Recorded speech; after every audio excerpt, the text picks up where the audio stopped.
afternoon from the UCSF Roseman Institute. Thank you for joining us today. And so many of you who are here are entrepreneurs, and I'd like to remind you all that we offer many resources, especially for entrepreneurs that are just getting started.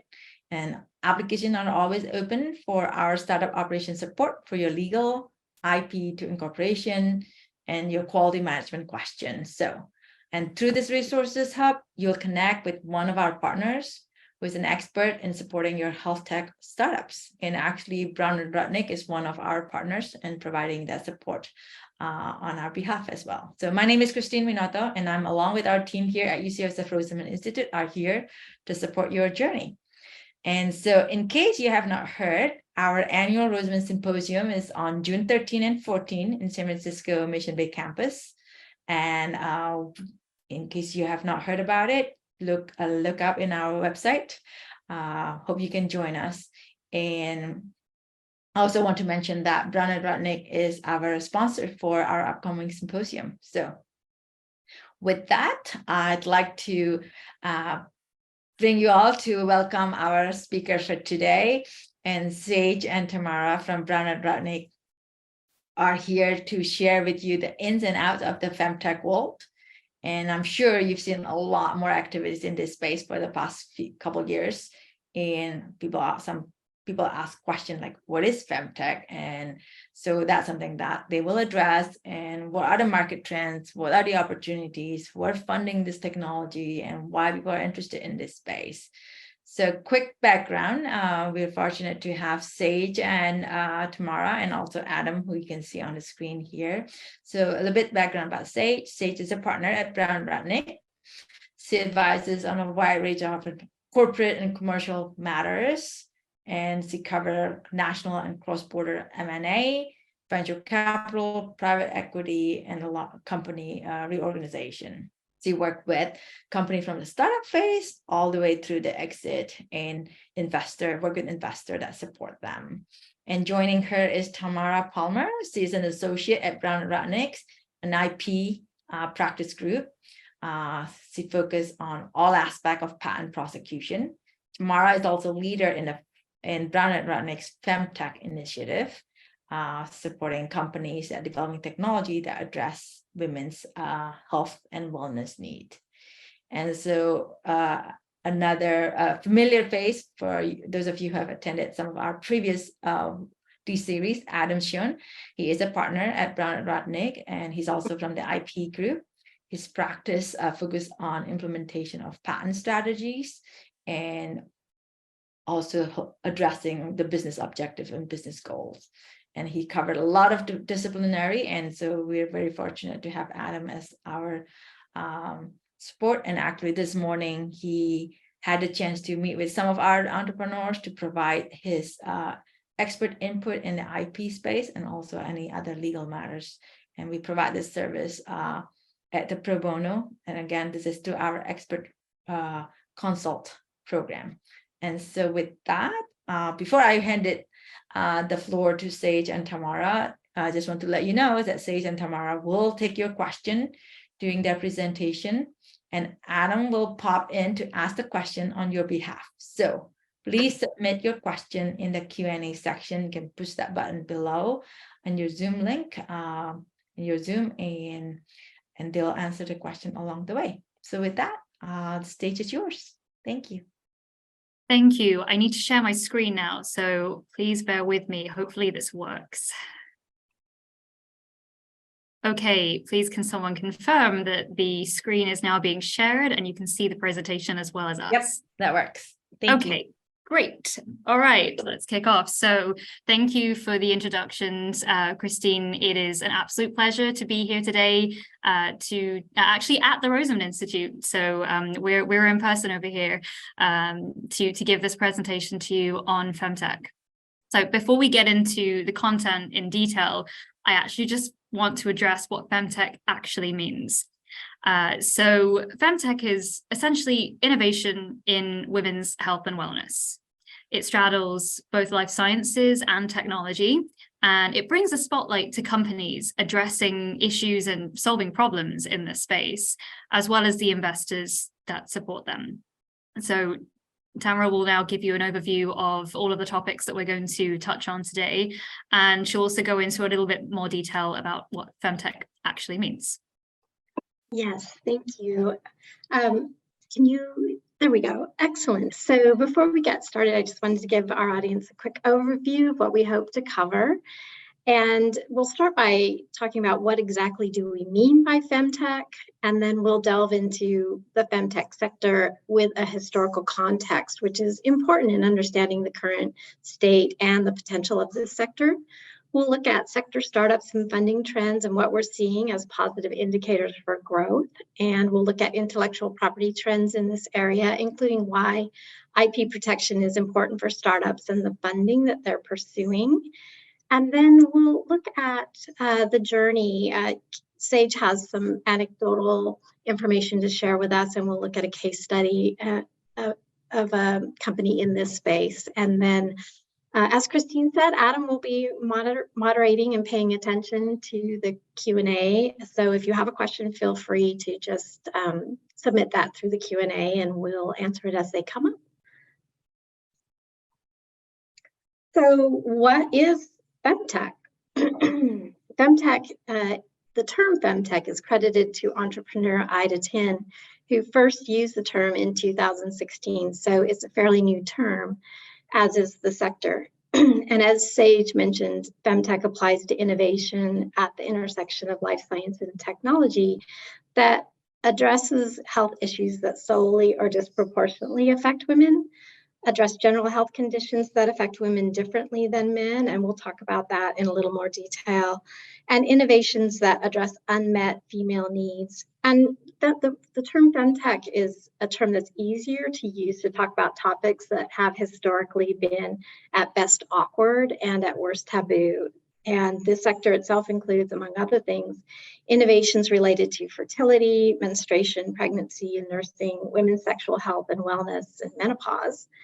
And the areas of focus are widely encompassing and include software, tech-enabled products, services, pharmaceuticals, devices, etc. And it's not about treating disease, but also about prevention and wellness. And what's very exciting to us about this sector is that it addresses gender equality. FemTech innovations are designed to improve or support all aspects of health for women, including gender or sexual minority women, and can address the disparities and gaps in healthcare.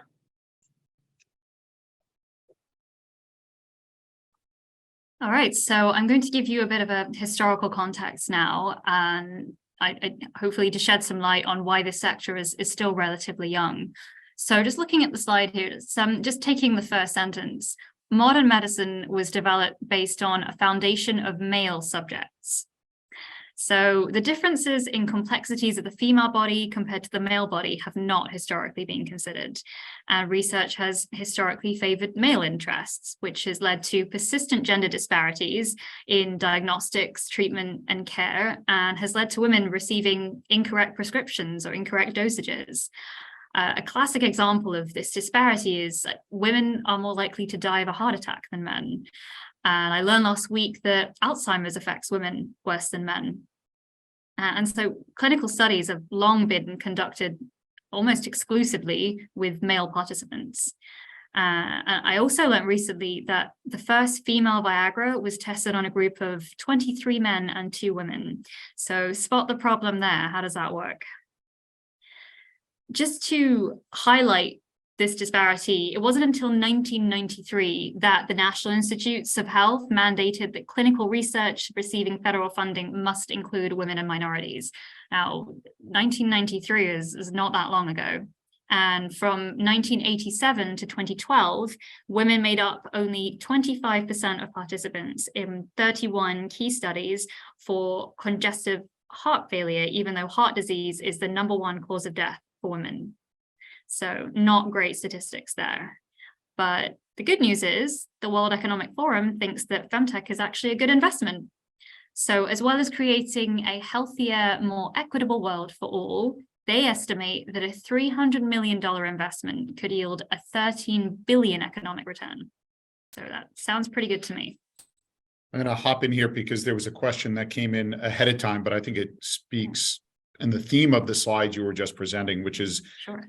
do you or Tamara have thoughts on how do you answer the question if the investor says FemTech is a niche space, right? It's not a big enough opportunity.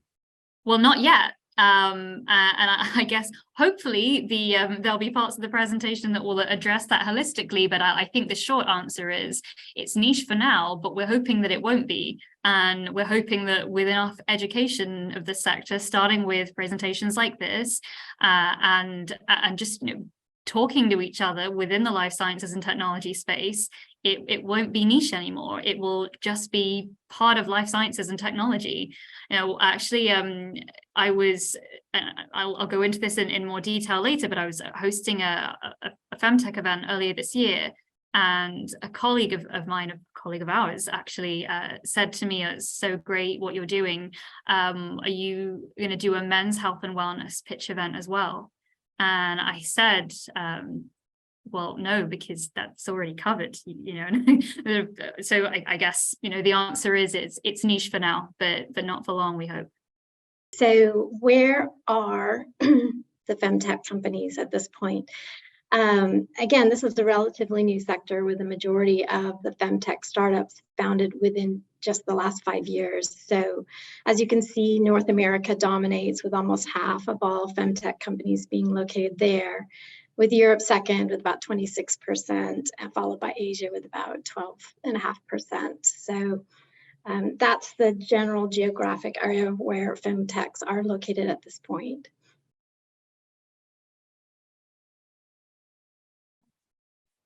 So a few more statistics for you. Okay, so there are only 7 funds that exist globally that solely invest into women's health and wellness. Now that is a very small number. So, Adam's question just now goes to the niche aspect of this right now. 2 of these funds are investing from their second fund, but most are still raising their first, and most don't lead rounds.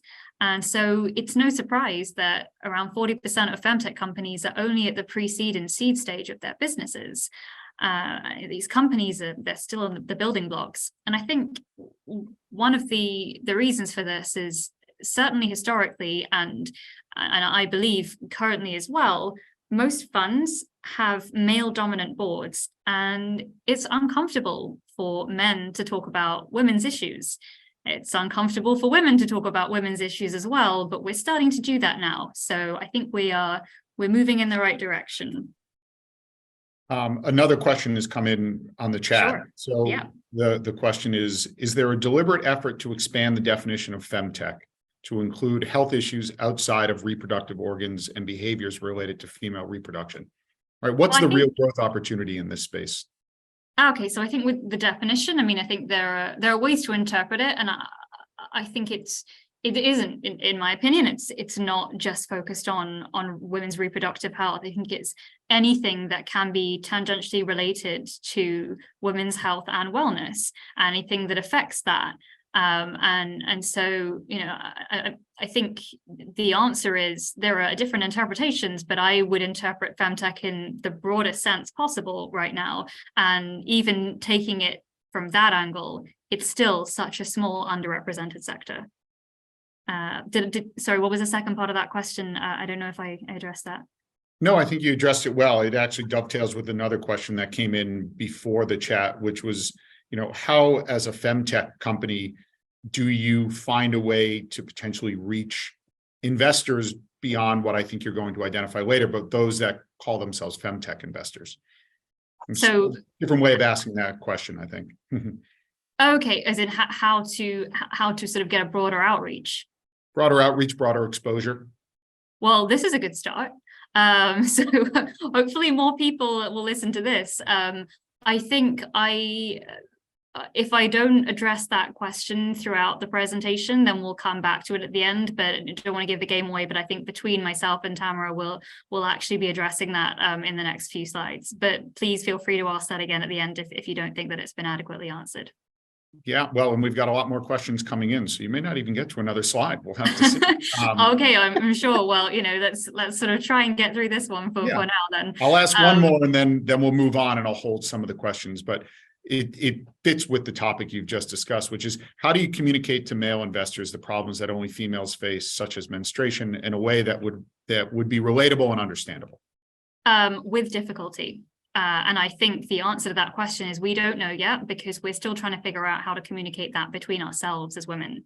And I feel like I'm fairly comfortable talking about most things, but I would not, even now, even sort of championing for FemTech, and I'm not sure if I should really be saying this or not, but I still don't feel completely comfortable talking to men, about the men that I know well, about women's issues.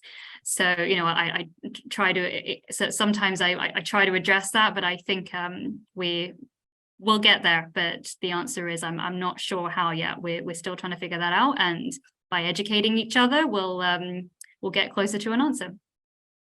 So there is a growing interest, clearly. I mean, even just by virtue of the fact that we're hosting this presentation today, people want to know more about this sector.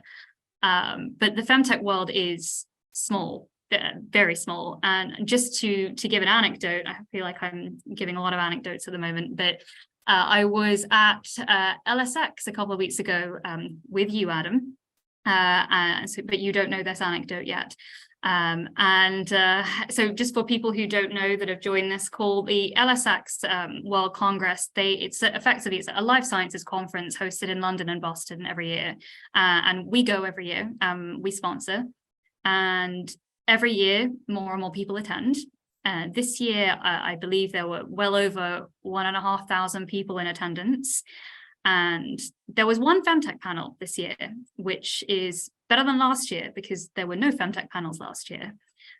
So it was good, but the attendance was very low. I would say maybe 50% of the room was occupied. I knew quite a few people in that room. I knew two of the panelists, and I bumped into one of my clients. And so, that's not great. That shouldn't really happen. And just to contrast that, one of our colleagues who also attended was moderating a biotech panel. It was a great panel, and the room was about 3 times the size of the one that hosted the FemTech panel. And that room was full. You would have struggled to find a seat if you arrived late. So I think the message here is good news that there was a FemTech panel and change is happening, but we still have a long way to go. On that note, I am going to hand over to Tamara now to talk about all things FemTech from an IP perspective. Yes, so understanding that IP protection is a topic for a whole other webinar. The quick overview of potential IP protection includes patents, trademarks, copyrights, designs, and trade secrets, with patents, trademarks, and designs as potentially registrable rights. But IP rights protect the innovation and the creativity. And as we'll talk more in the next few slides, an IP strategy is important for companies pursuing funding, but only about 1/2 of FemTech companies have patents. And keep in mind that this is a relatively new sector, and it does take some time to obtain a patent, but currently less than 1% of all issued patents are directed to women's health issues. And to highlight this in terms of the historical context we just discussed, we did a quick search on patent applications published from 2016 to present and found 50 inventions related to penile implants as compared to 18 inventions related to vaginal devices. And this tracks what we're seeing in investment in innovations related to women's health and wellness in terms of the larger social context. And it's not really surprising, considering that men greatly outnumber women in the STEM fields, with women making up only 30% of the STEM workforce in the US. And Sage alluded to this earlier, that how we address what we call this pipeline problem to develop more women scientists, inventors, board members, and to put women in places of decision making is part of this FemTech sector and issue. very timely question has come in on that side, Tamara, which was based on the idea that FemTech has traditionally been thought of as a device or diagnostic space opportunity. And does that opportunity potentially start extending to drug therapies? Was there anything in the patent filings you saw or something statistically that maybe suggests, and again, I think the breadth of FemTech, that it doesn't have to be confined the way it has traditionally been thought of? Absolutely. We think that there is enormous opportunity in FemTech to create patentable new treatments, drugs, preventive care devices. The sector is wide open for this. And interestingly, this comes into something else I was going to talk about, but there's no prior art, or there's very little prior art, let's say, because this is so new, taking into account the complexity of women's bodies when you are designing an innovation is something new. And a great example of that is seatbelts and the development of automobile seatbelts. So it might be unsurprising to learn that seatbelt testing has historically included crash test dummies that were modeled after the average man. And so women were not included in that testing. And as a result, as compared to men, women are still 17% more likely to die in a car crash and 73% more likely to sustain serious injuries. And so it's exciting to think that an innovation, because women's bodies were not considered while developing seatbelts does not necessarily mean that a new seatbelt accounting for women's bodies shouldn't be eligible for patent protection. So there's this idea that because women's bodies haven't been included in drug testing or device testing or design, any of that now there's this opportunity to do that now. And so that means that everything's on the table, it appears. There's a lot there. Another example that we were talking about earlier is the female version of Viagra, which Sage mentioned that the early testing for the female version was on men and only 2 women. And it's such a new sector, and it's such a new field of study that the clinical outcomes haven't even been designed at this or determined at this point. So with the male subject, the clinical outcome is very clear. There's either an erection or there's not an erection. With the female version of Viagra, that we don't know how to measure the clinical outcome. And if there's not a physiological response, then how do you measure it? Do you measure it using a questionnaire? And if there's a questionnaire, what questions do you ask? So the point I'm making is that the research is so new and at such a basic level that there's a lot of opportunity in all areas. It's great. And it's one of these topics we discussed earlier, Tamara, and you had asked, what does it mean if a company is a FemTech company? A question almost, I think, in that vein just came in from one of the people listening to us, which is pregnancy, breastfeeding, child raising, caring for elders. Is that considered FemTech, right? I mean, how do you start defining it in a way that's really helpful for people? Yes, and I think it goes back to FemTech are innovations in life science and technology that address unmet female needs, or have historically addressed general health conditions that affect women differently than men, that are health issues that solely or disproportionately affect women. So those are broad definitions. There are a lot of things that fall under that. So, like I said, I think it's wide open. Oh yes, okay. So back to our slide. So the innovation is the asset. So obtaining a patent protects the asset and prevents competitors from using the innovation. And the reality is that investors consider the patent portfolio when deciding whether to invest. A robust IP portfolio that can withstand diligence during the deal making is essential for increasing funding to FemTech companies. And this means that the innovation is adequately protected with patents and applications that cover the innovation, and that the ownership is established via clear chain of title, any licensing agreements are in place, and any risks of infringements have been identified.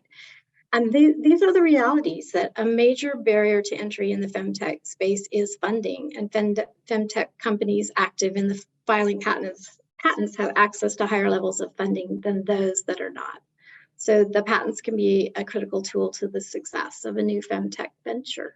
So just to look at some of the innovations that are out there, very exciting, and this is when we're talking about how broad the sector can be. This covers a lot of space here. Menopause treatment products, devices, and apps, fertility services and treatments, menstrual cups, cramp fighting, CBD tampons, lactation apps, digital healthcare clinics, lots of medical services apps, remote gynecological imaging system, AI-based infertility platform. So we just saw yesterday that Fem Therapeutics raised $1.8 million for a patient-specific gynecological prosthetic to address pelvic floor disorders. So lots of interesting activity going on in this space. And again, I think it's part of the development of this sector is having conversations about these issues, even if it's a little awkward or uncomfortable. We found this patent application that was recently published. It was just published in April, and I thought it was interesting because it really embodies the FemTech company. It's for a company called Joy Lux. They're in Seattle. They have a woman-owned founder, president, CEO. Their devices and products address vaginal dryness, sexual health and intimacy, treating menopause symptoms, intimate care, and supplements.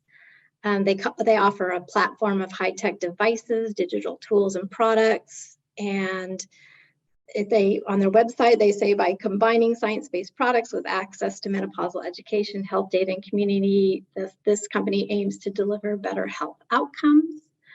In this particular application, it specifically notes that after childbirth and with aging, women can experience weakening or relaxing of vaginal muscles, which can negatively impact sexual intercourse, can cause intimacy and self-esteem problems, and can lead to urinary incontinence. So this particular innovation is designed to address those particular issues. And last June, in June of 2022, Joy Lux raised $5.5 million venture funding in combination of equity and convertible debt. So very exciting, and a good example of some innovation happening in this FemTech space. Just some quick overview of FemTech companies by type.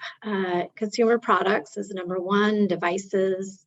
Again, this goes back to your question earlier, Adam, that there's just a lot going on in this space: telehealth, drugs, vitamins and supplements, and services. Again, intersecting both life sciences and technology sectors. And it's FemTech companies by sectors. Pregnancy and nursing being the largest sector with about 19% of the overall market, followed by menstrual health, reproductive health and contraception, general health care, sexual health, pelvic and uterine health care, women's wellness, menopause, mental health, and longevity. The question on contraception, or in this slide, I think is interesting because there was a question in it. It relates to miprostone, the abortion pill, and I think what the question is getting at is there an added layer of assessment that you believe investors may be doing in connection with a FemTech investment, because there's been some political turmoil associated with certain drugs, or just the FemTech sector generally seems to touch a little bit more into politics sometimes than some of the others? And is that something that you think investors are considering, or frankly, should they even be considering it at all? Well, it is a reality, and it's part of our larger social context that women's issues and have historically not been considered. And that's like I said, that's our social context. That's what we live in, and that's what we hope will change. Whether or not investors are taking that into account, I don't know. I don't think they should. I think that all of these products are standalone and not necessarily needs further or different scrutiny than any other company would need. But I think it's important to, there's that background with the methylprednisolone, I think it is, situation. There's that background, hovering, and then there's unease about period tracking apps and data and those kinds of things in the context of what's going on right now with reproductive rights. But that's probably a conversation for a whole nother time. Well, then more to this slide specifically, because it was asked beforehand and it relates exactly to that. Do you see this trend or spread being the one that's sort of the way the sector lays out over the next few years? Or is one of these sections looking to grow maybe more quickly than some of the other sectors that you've listed out here? That is a great question. I don't know the answer to that, but I do think that the top three, pregnancy and infertility, menstrual health, reproductive health, I think those are the big ones right now, for sure. And I think they're the big ones and have been because they affect men more than the others. Just being honest, point. That men want to have babies as well as women. So it's, even though it affects the female body, it affects men's lives possibly just as much, really. I personally think, I don't like to crystal ball gaze into the future, but just based on the conversations I've been having over the past year or so in this sector, I think, and I would like to see more R&D being done in the menopause health space.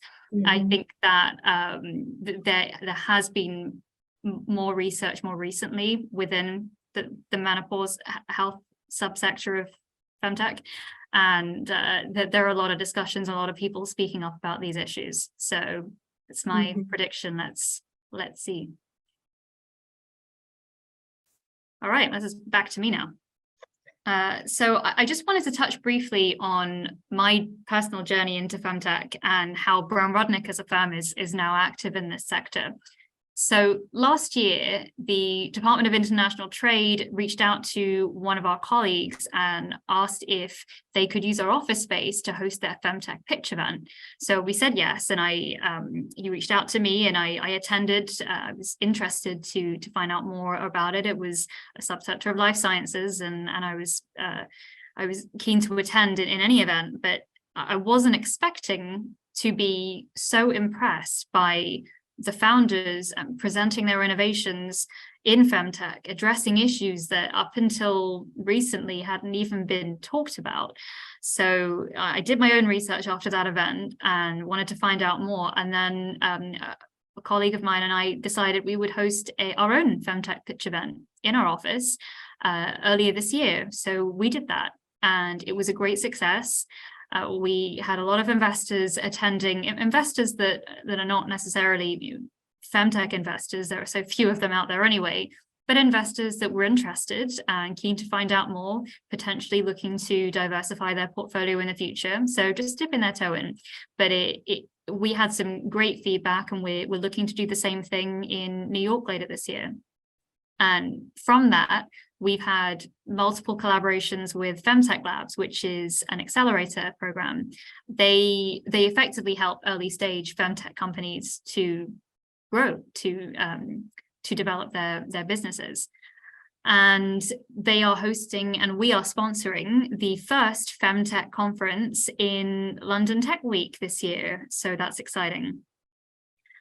So just talked about FemTech Labs being an accelerator. They have multiple companies every I guess semester or season in their cohort, and I just wanted to give you a case study example of one of them called Dyer, just to just to illustrate the types of companies that we're talking about here and the sorts of businesses that we're looking to help get off the ground.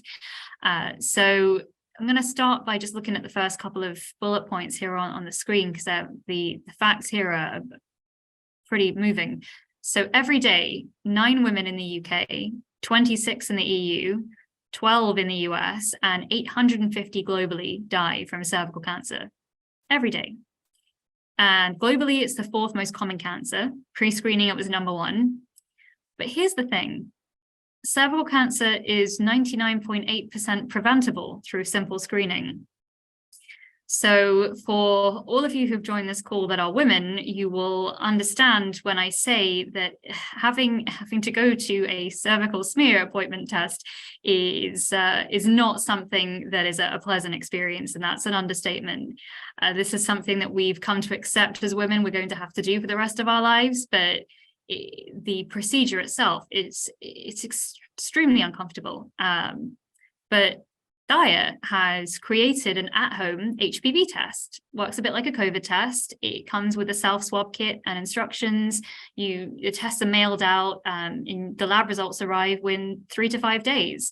And it's actually already been endorsed by the NHS in the UK, and they're at the pre-stage right now. But my question is, why has it taken so long for someone to address an extremely uncomfortable procedure when the solution appears to be really simple?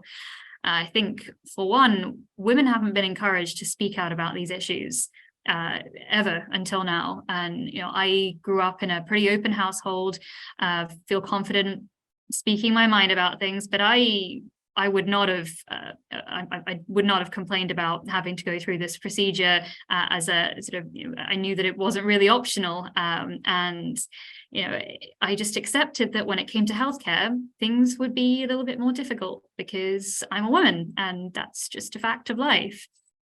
But now more and more people are actually speaking up about these issues, and so actually it's encouraging for companies like Daya to get off the ground. So we're hopeful that things are changing. So what's next? Now, I would say overall positive. And so Tamara, would you like to just give your closing thoughts now, please? Yes. So just thinking about FemTech companies and moving them forward, they should consider accessing all the available expertise to help them raise money, address protecting the IP and developing an IP strategy, assist with FDA approval if necessary, and evaluate technology and privacy considerations. So just marshaling all the resources to robustly consider all of these aspects to help them move forward. Thank you. So I have 3 takeaways for you from my side. First, if we have good clinical data, then that forms the basis for innovation in this sector. Second, education is key. The more we talk about things, the more we educate, the better we'll be at achieving the ultimate goal. So I found out the other day that there have been 37 different symptoms identified as part of the menopause. Now, I really hope that there's a company out there that's working on this so that by the time I get there, however many symptoms there are some better options for me, because I know right now, speaking to women going through it, there's limited availability in terms of resources to help through. And then the third point is the next generation. So some of you guys have dialed in today. The next generation will help with that. They don't accept things the way we did. It's the era of #MeToo and standing up for what you believe in. So that's a wrap. That's the end of our presentation. And if you have any questions now or in the future, here are our contact details. Thank you. We do have some questions, so Well, I'll be sure the you first do. to say amazing presentation. A few of the questions that came beforehand, as well as were touched on here. We'll start with the what would you say are the biggest challenges at the moment? And of course, the follow-up that everyone also wants is, where do you see the greatest opportunities for growth? think the biggest challenges, really putting it simply, are, we've identified the issues, but the challenge is going to be to get the right level of investment in and to get the support for these companies. I think we've started to speak up about issues. There are plenty of companies out there. I mean, I've come across so many already, and that's just me personally. So there are plenty of companies and R&D in the space that are starting out, but the challenge is going to be to get investors to take this subsector seriously, as seriously as they take all other sectors within the general life sciences and technology space. And I think that in terms of growth, just being able to sort of recognize that will then just naturally lead to better healthcare holistically for everyone. And as the World Economic Forum said, this is a good investment, not just for women, but for men too. Keep the women happy, and the men will also be happy. Well, on a positive note, also, many may have seen yesterday that Astellas Pharma received approval for, I think, a first ever hot flashes oral therapy. So, to your thought of the more you talk about it, the more opportunities there are there.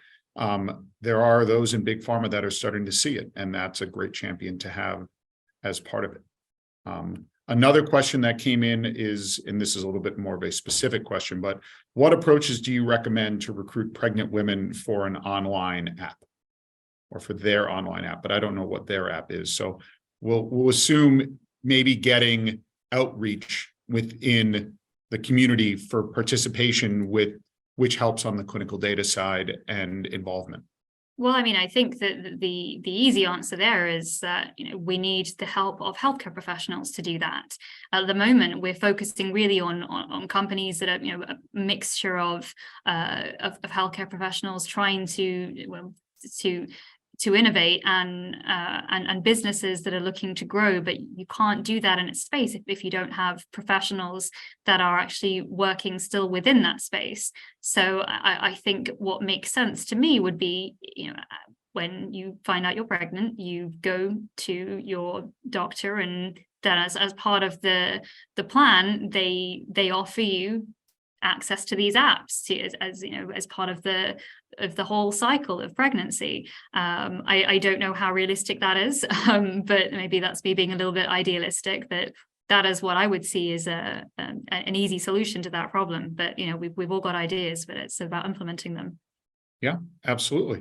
Another question, and this I think relates a little bit more on the clinical trial side, but how do you see providers' response in a clinical trial for a pilot run for FemTech? So designing studies, particularly in the FemTech space, and how that interacts with FDA or other regulatory bodies. So I think, do you want to take this one, Tamara, or do you want me to? I think it's sort of more on the kind of IP side, but I have a few thoughts. No, go ahead. Go ahead. So I think, so we talked about the historical context before, about how really, the clinical trials were historically predominantly male focused. And I think now, we've got to a point where that hopefully is changing and has changed. So I think, one of my key takeaways was, if we have good clinical data, that forms a basis for innovation. So I think if, in terms of trying to improve everything that we can from the outset and just have better starting blocks, I think then we can progress to a better outcome. And it sounds simple when you say it like that, but that just hasn't been the case up until now. So there is a shift in the way people are thinking and the way trials are conducted. But I think we're just currently in the middle of that shift. So hopefully that holistically answers that. No, I mean, it's an important point. I mean, you had mentioned it earlier when we were talking about female Viagra. There has to be trial designs. There has to be things that are tailored to the population for which you're going to do the testing on. And that requires regulatory buy-in. It requires payer buy-in, it requires provider buy-in. It's, like you said, it's holistic. I mean, to change a paradigm, you need everyone who acts in that ecosystem to recognize it and agree to make a shift. And I think in addition to that, in the way that historically women were not considered and it was mainly men. I think now we've got to the stage where people have figured out if you're going to have a drug that is for women, you need to have women in the clinical trial, and we got to that stage now finally. But on top of that, what about minorities? Women as a class are not just all the same. I mean, there are different things affect different minorities in different ways, and so how do you get the right proportion of that? Would it be about sharing data with different countries? Perhaps would that be a simple solution?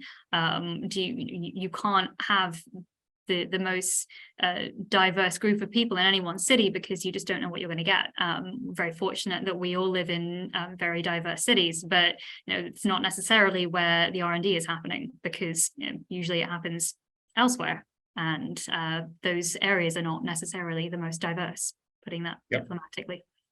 No, I, as you said at the beginning of your talk, we have to have the uncomfortable conversations or it will never happen. Yeah, that's what we're here for. A question from a health tech investor who says, obviously, their main goal is a return on investment, which is a logical question or thesis to have. Are you aware of resources out there that have tracked how FemTech companies have performed as compared to more general health tech? Or do you have a view or any data on that? I think this is more of a resource question. Places people can go to learn some of this information. Yeah, I mean, I think a couple of answers to that question. The general answer is there are some places you can go. I think McKinsey & Co are actually very good at publishing the results, and they're I've found the resources there to be helpful within that organization, and they've been I think one of the best at championing for women's health and wellness in sort of before everyone else kind of caught up with this.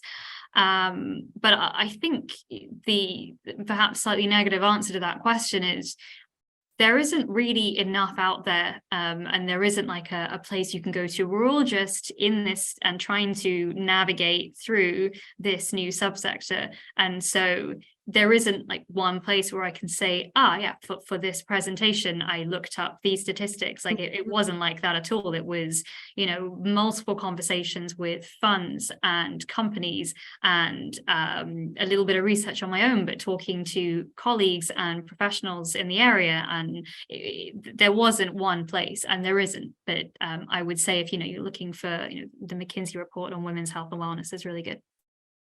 That's great. Thank you. It's just great to know that there are resources out there for people to find. Another question first is a more of an ask for a repeat of the name of the FemTech company that just raised 1.8 million for the vaginal prosthetic. Yes, it So I'll let was you answer that. Fem Therapeutics. Perfect. And I know our group talked about this before, but I think it was asked as a question earlier, and I think others would be interested to know, in the work and interactions you have had in this space, the funds that you have identified or are recognized as being FemTech predominant funds, or that's their thesis. Sorry, so do you mean in terms of who we've worked with and what they're focusing on in terms of their investment? Or sorry, I just... No, you said you had identified 6 or 7 venture funds that were predominantly... Yes. So, well, I mean, I have identified, but it's not me. There's literature out there that has identified these funds. So, I mean, I do know them, but just if I can cheat and read them out, because I actually printed out the list. So the 7 FemTech funds, I'll just list them now. So Coyote Ventures, Steel Sky, RH Capital, Amboy Street Ventures, Fem Health Ventures, Portfolio, and Goddess Gaia Ventures. Perfect. This one might be an apt question for you, Sage, because it's UK specific. Why has the UK seemingly been more involved in menstrual health research awareness than other countries?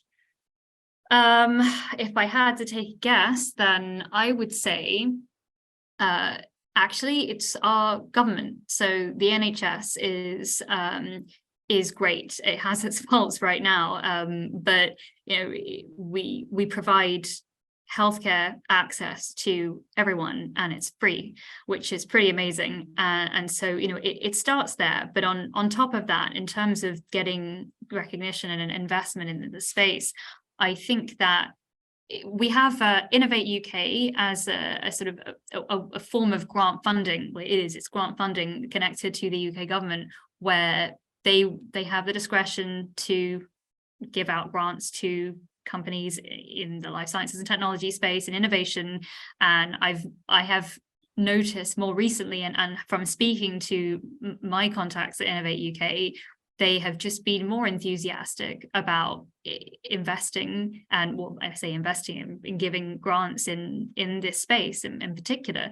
So I'm not sure why exactly. It probably is just the fact that there's been more access to health and more discussions around it, and they've got the money. They have to figure out where they're going to put it, and so there's that, and I think the grants are actually, they're smaller and more of them than there were before, so they can effectively cut up the pie a little bit more, and I think it's working. It's at least giving companies at a very early stages the good foundations.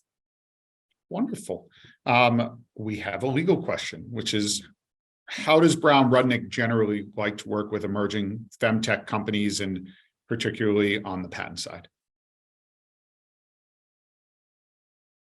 So you can both answer. Well, I mean, how does Brown Rudnick like to work with emerging companies in FemTech? Well, I mean, we have an entire emerging companies practice group, of which we are all a part of, and we have multiple people in multiple jurisdictions. So, you know, we work with companies from startup all the way to exit, as Christine mentioned at the beginning. And I think, you know, we love working with companies throughout the entire life cycle. And I think getting in at the start is key for us on the legal side, and also for the companies and the investors who support them, because it means that we're actually going through the journey together. And so the fact that we like to work with FemTech companies means that, well, it's an early sector, so most of the companies and investors we work with are still at the early stages. So by default, that's what we like to do, and we like to be a part of that journey altogether. And you know, from a selfish perspective, for us, we are really interested in women's health and wellness. There's a lot there. It aligns with our core values at the firm. It aligns with the pillars in which we focus on, two of which are, you know, life sciences and technology. And so, you know, and it resonates with our women's initiative and our DEI efforts. And it's, from my perspective, it's a perfect fit. So, you know, it works on the legal side, but it also works with the culture in which we are creating. Yes, and I would just add from the IP perspective that because a robust IP portfolio and strategy are so important to funding for these startup companies, that from the IP standpoint, we like to help create and manage an IP strategy and portfolio. Excellent.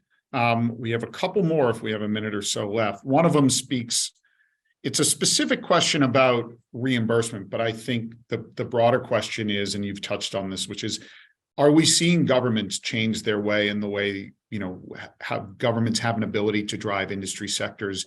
Are we seeing governments trying to help drive the FemTech space? Yes, is the short answer.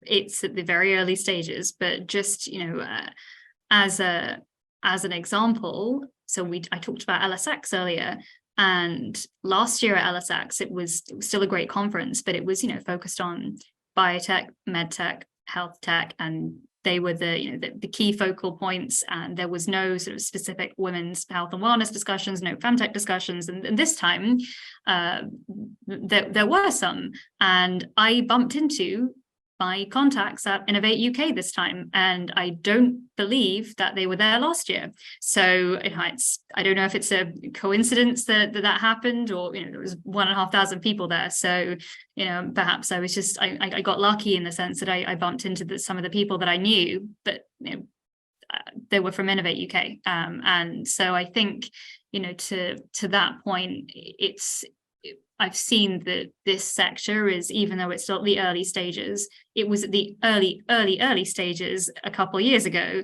And I think that there'll be some exponential growth. And I think we're already starting to see that. That's great. You have answered all the questions, and in classic fashion, perfectly timed, because we only have 1 or 2 minutes before the top of the hour. So amazing job. Great. Yes, thank you all so much. Thank you, Sage, Tamara, and Adam, for such an amazing presentation and a really engaging Q&A. It was really timely and excellent topic to cover, and looking forward to seeing how it grows. Great. All right. Thank you all for welcome. attending Thanks, everyone. today. And yeah, please reach out to Sage and Tamara if you have more questions. Thank you very much. Bye. Thank you.